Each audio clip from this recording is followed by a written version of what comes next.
وهو يفعل ذلك يعتقد أنه لا يؤذي أحد، ولا يعرف أنه هو نفسه الضحية.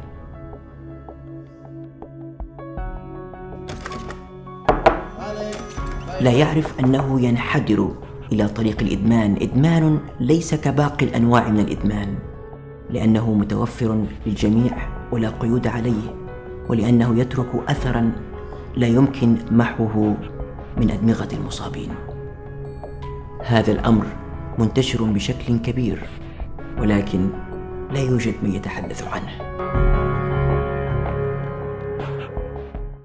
إذا ما عرفت الحقيقة جرب، امتنع عن الأجهزة أسبوع وانظر أثرها عليك في صلاتك، وانظر أثرها في الذكر، وانظر أثرها في حضور القلب. إذن أنت مارست وسائل الإسلام مقابل وسائل الإعلام، وبمقدار محافظتك على وسائل الإسلام وأدبه أنت تحافظ على جسمك أولا قبل كل شيء، وتحافظ على صحتك. ثم هؤلاء الذين يرسلون لنا هذه الصور يحبوننا ويريدون منا أن نصل إلى غاية شريفة، لأن هذا كلها الآن أشبه ما تكون بالسرقة. كل واحد سارق وقته. هل يقدر يعرض هذا على والديه؟ ولا بنت بتعرض هذا ووالدها يرى لأنه هو اللي يربيها؟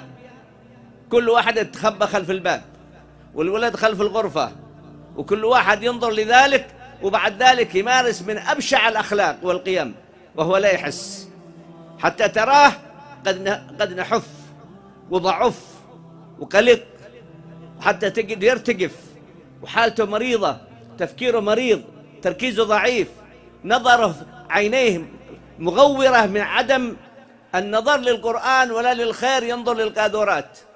وبعد ذلك الفشل في الدراسة، الصراع مع الوالدين، الأعصاب والانفعال، العنف، الشدة، القلق الدائم، بل بعضهم يبلغ من الأولاد والبنات إلى حالة الاكتئاب، إلى حالة الانعزال عن الناس، لأنه وصل إلى حالة من حالات عبادة الجسد، عبادة اللذة، فمرض مرضا كاملا.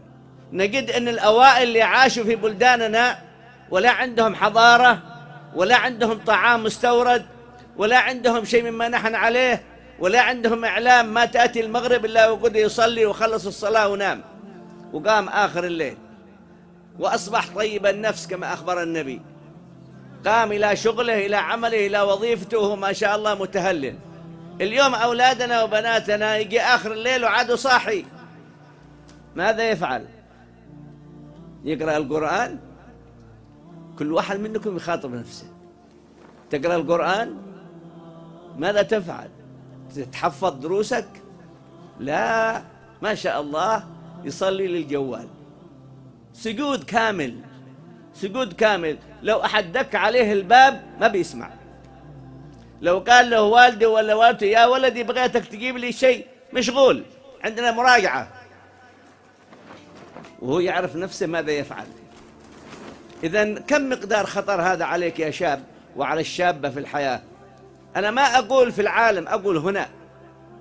بعض الناس رضيوا لأنفسهم الرذالة، من رضي لنفسه الرذالة فليذهب إليها، لكن احنا ما نرضى أن تكون الرذالة في هذه البلدة وأشباهها وأمثالها. لا تليق، لا تليق الرذالة في بلاد التربية.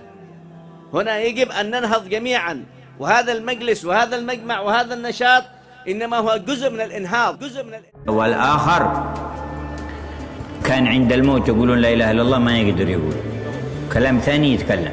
قال واحد ليش تتكلم وما تقول لا إله إلا الله؟ قال منعتني عنها نظرة حرام ما تبت منها، تبت منها، تبت منها، تبت منها. فيصل، فيصل، ايش هذا؟ لا حول ولا قوة إلا بالله. قوم قوم قوم قوم قوم قوم يا فيصل.